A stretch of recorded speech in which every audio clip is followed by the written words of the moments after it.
రింగుల చుట్టూ తాప్సీ ఇప్పుడు చక్కగా ఎంజాయ్ చేస్తోంది. తాను చేస్తున్న పనిని దాచేసి తన లైఫ్ ఎంత తాపీగా ఉందో చెబుతూ పోతోంది మన బంగారం. ఇంతకీ అసలు సంగతేంటో చూద్దాం పదండి.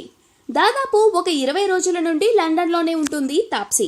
అక్కడ తన 21వ సినిమా, అదేలేండి కొత్త బాలీవుడ్ సినిమా కోసం షూటింగ్ లో పాల్గొంటోంది. అయితే ఈ సినిమాను కేవలం లండన్ లోనే కాదు, చుట్టుప్రక్కల నగరాలైన బర్మింగ్హామ్, బ్రిస్టల్, అలాగే అందమైన టౌన్స్ అయినటువంటి కామన్ తదితర ప్లేసుల్లో చిత్రీకరిస్తున్నారు. ఇప్పుడు ప్రతి లొకేషన్ నుండి తాప్సీ తన ఫోటోలు షేర్ చేస్తూ ఫుల్ ఖుషి అయిపోతోంది తెలుసా. అంతేకాదు ఆ ఫోటోల్లో అమ్మడు హాట్ లుక్స్ చూస్తే మనం కూడా ఇంప్రెస్ అయిపోతాంలే. మరో 10 రోజులు అక్కడే షూటింగ్ చేసి ఏకంగా 4 రోజుల పాటు లండన్ ను నా సెకండ్ హోమ్ చేసుకున్నా అంటూ తాప్సీ గర్వంగా చెప్పుకోవాలని చూస్తోందట. ఇకపోతే బాలీవుడ్ లో అమ్మడు నటించిన పింక్ సినిమా ఇప్పుడు రిలీజ్ కు రెడీ అవుతోంది. మరో 10 రోజుల్లో తన లండన్ సినిమా షూటింగ్ పూర్తవగానే ముంబై వచ్చేసి ఈ పింక్ సినిమా ప్రమోషన్లలో తాప్సీ సందడి చేయనుంది. అది సంగతి.